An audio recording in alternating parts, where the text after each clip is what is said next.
vivait une jeune fille, nommée Cynthia. Elle était la fille de Mama John et Papa John, de simples cultivateurs qui l'aimaient tendrement. Cynthia n'était pas seulement belle, elle était d'une beauté à couper le souffle. Sa peau brillait comme l'huile de palme mûre sous le soleil. Ses yeux scintillaient comme des étoiles. Ses lèvres étaient rouges et pleines, sa taille fine, et sa longue chevelure noire tombait comme la nuit. On disait que les dieux avaient pris leur temps pour la façonner. Mais derrière cette beauté se cachait un cœur rempli d'orgueil.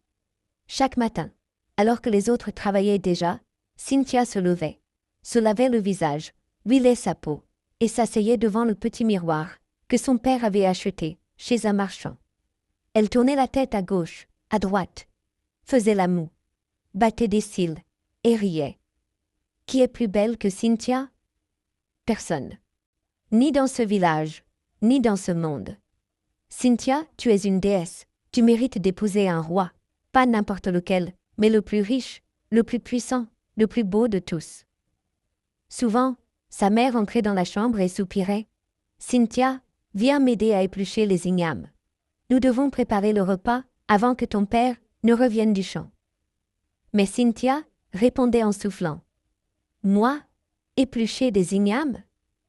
Mes doigts sont trop délicats pour toucher ces tubercules sales. Que John ou James le fassent, ils ne sont pas aussi beaux que moi. Alors sa mère secouait tristement la tête et repartait. Quand les autres filles allaient chercher de l'eau au ruisseau, Cynthia restait pour se coiffer. Quand les femmes balayaient la cour, elle s'asseyait pour se vernir les ongles avec de l'huile de palme et des pétales d'hibiscus écrasés. Quand le village entier se réunissait pour le travail communautaire, elle restait enfermée à poser devant son miroir. Même le miroir semblait las de son visage. Ses amis l'appréciaient, mais elle ne leur rendait jamais leur affection. L'une après l'autre, elles se marièrent. D'abord Zara, puis Queen, puis Mark. Elles n'épousèrent pas des hommes riches, mais de modestes cultivateurs, chasseurs ou pêcheurs. Cynthia les méprisa et se moqua. Zara, regarde ton mari. Ses dents ressemblent à du maïs grillé. Queen, ton homme roule à vélo. Et toi, Mark, le tien n'a même pas de chaussures. Ses amis faisaient semblant d'ignorer ses paroles, mais parfois, elles pleuraient en secret. Pourtant, elles étaient heureuses dans leur mariage, ce qui rendait Cynthia encore plus jalouse. Laissez-les avec leur pauvre amour, murmurait-elle. Cynthia, elle, épousera un roi, portera de l'or de la tête aux pieds, et voyagera dans un carrosse tiré par des chevaux blancs. Un jour de marché, le village vibrait de sons et de couleurs. Les femmes vendaient tomates, piments et gombo frais. Les enfants couraient en riant, et des tambours résonnaient doucement sous un manguier. Cynthia s'habilla de son plus beau pagne et d'un corsage brillant comme le soleil du matin. Elle noua ses cheveux avec un foulard rouge éclatant et fit luire sa peau avec de l'huile de palme. Puis, elle marcha vers le marché comme une reine. Ses hanches ondulaient à chacun de ses pas. Les gens s'arrêtaient pour la regarder. « Elle est belle, mais son cœur est vide », murmura une vieille femme. « Elle marche comme si la terre lui devait quelque chose », ricana un jeune garçon. Mais Cynthia n'en avait cure. Elle adorait attirer tous les regards. C'est alors qu'elle heurta quelqu'un. Mais son panier tomba, et le fagot de bois de l'autre personne se renversa également. C'était Mama Michael, la femme la plus âgée et la plus respectée du village. Son dos était courbé par le poids des années, ses mains tremblaient, ses pas étaient lents. Le bois se répandit partout, et la vieille femme tomba à genoux. La foule s'exclama « Oh non, c'est Mama Michael !» Cynthia se redressa fièrement, la regarda de haut et dit avec dédain « Pourquoi te mets-tu en travers de mon chemin comme une vieille chèvre? Tu as abîmé ma tenue. Sais-tu seulement qui je suis ?» La vieille leva les yeux vers elle et répondit d'une voix douce « Mon enfant, pardonne-moi. Mes yeux ne sont plus aussi vifs qu'avant. »« Alors reste dans ta hutte, » cria Cynthia, « et ne t'avise plus d'approcher tes bûches pourries de mes beaux vêtements. » Autour, des villageois commencèrent à murmurer « Demande pardon, Cynthia. C'est une ancienne. Elle pourrait être ta grand-mère. » Mais Cynthia détourna le dos, souffla avec mépris, et s'éloigna.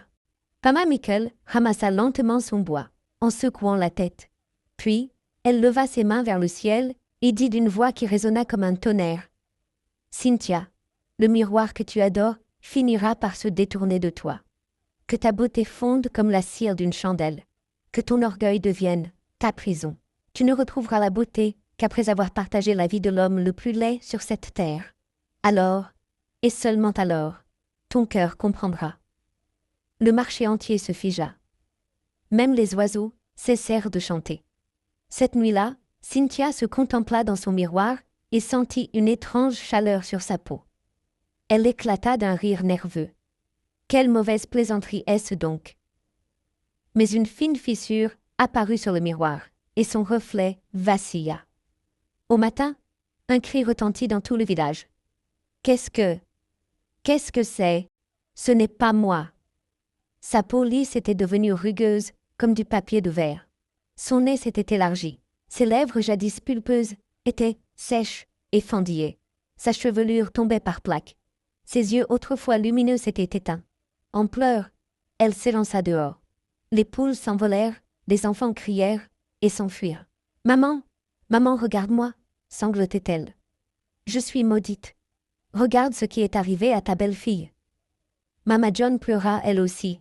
« Ma fille, voilà le prix de l'orgueil. Tu as blessé Mama Michael. Tu as refusé d'écouter. Tu as humilié les autres. »« Je vais m'excuser, » supplia Cynthia. « Je vais lui demander pardon.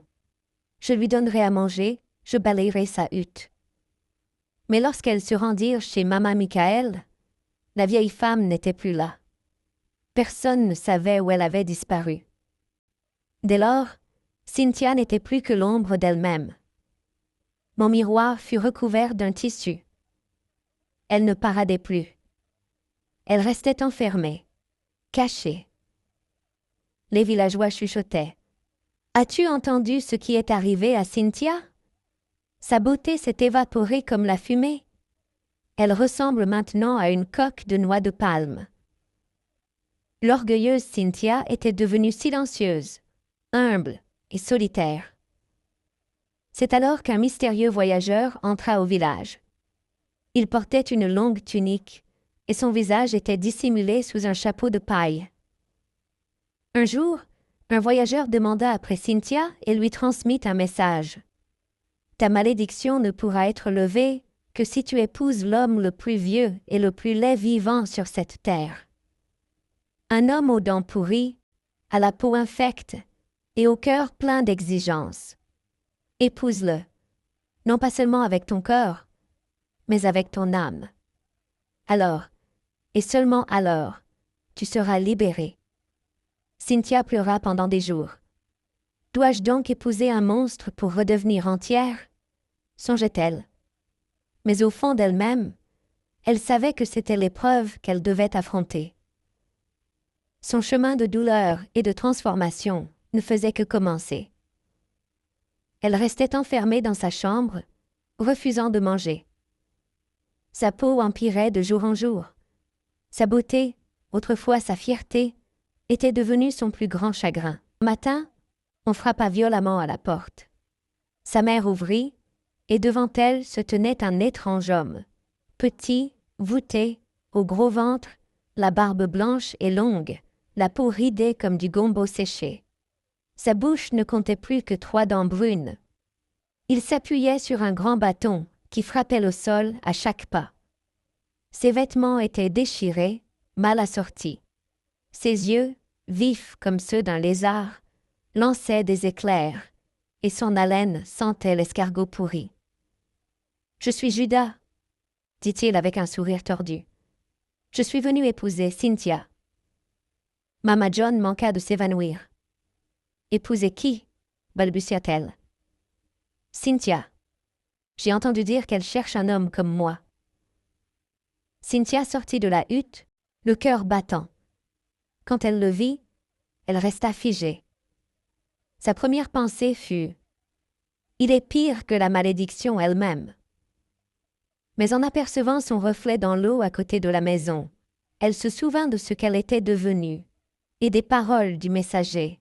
« Tu dois épouser l'homme le plus laid sur terre, non pas avec ton corps, mais avec ton âme. » Elle regarda Judas qui mâchonnait bruyamment quelque chose.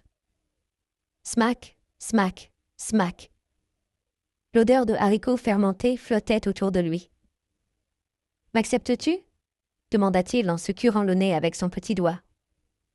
Cynthia avala sa salive, trembla, puis hocha lentement la tête. « Oui. » Les villageois sortirent, stupéfaits. « Cynthia épouse cette créature ? Les merveilles ne finiront donc jamais.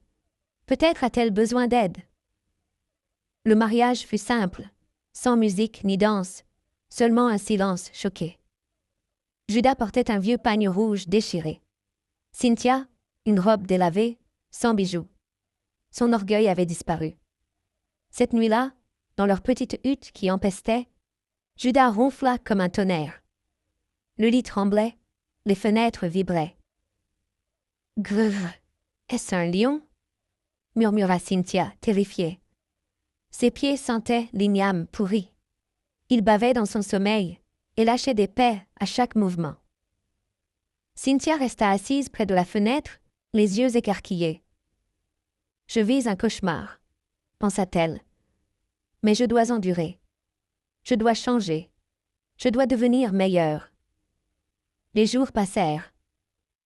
Judas n'était pas seulement laid, il était cruel. Il la traitait comme une servante.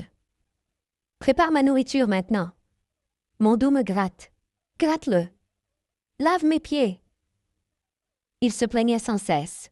« Cette soupe a le goût de pierre. Pourquoi respires-tu si fort? Tais-toi. » Pourtant, Cynthia ne se plaignait pas.